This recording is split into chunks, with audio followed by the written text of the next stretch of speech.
Сәлем достар, бүгінгі тақырып өміріңді өзгертетін алғашқы қадамдар. Біз күнделікті бірыңғай іс-әрекет жасап үйреніп қалғанбыз. Мысалы, таңертең тұрдық, таңғы ас, күнделікті жұмысқа барып келу, кешкі үй тіршілігі деген сияқты шеңберден шықпаймыз. Біз осы іс-әрекеттер жасаймыз және оның нәтижесін білгендіктен біз осы шеңберден шықпаймыз. Ал жаңа іс-әрекет жасау кезінде біз оның нәтижесінен қорқамыз. Өйткені оның нәтижесі біздің ойымыздан шықпауы мүмкін, бізді қанағаттандырмауы мүмкін. Сондықтан да біз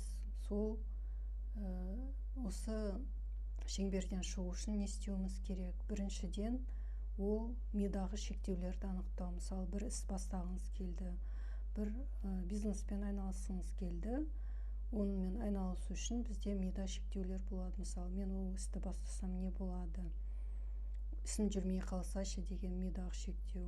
Ол кезде ол шектеумен жұмыс жасаймыз. Бұл жұмыс жүрмей қалса не істеймін деген сұраққа мен ізденемін, мен консультация аламын, мен білімді жетілдіремін деген сияқты бұл шектеуді жойып тастаймыз. Ары қарай осылай сұрақтар қою арқылы өзіңіздің мидағы шектеулерді анықтайсыз. Мысалы, айналымдағылар маған күлсеші деген сияқты.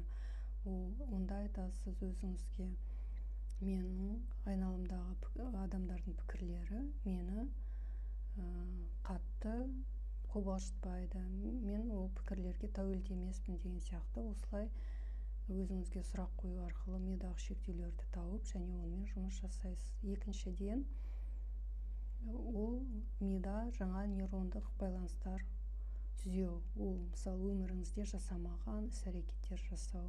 Мысалға, таңғы 7-де тұрдыңыз ба, 6:30-да тұрыңыз.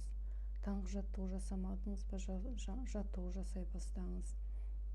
Жұмысыңызға маршрутыңызды өзгертіңіз деген сияқты бір жаңалықтар енгізе бастаңыз. Сол кезде сізде жаңа іс бастау оңайға соғады. Рахмет.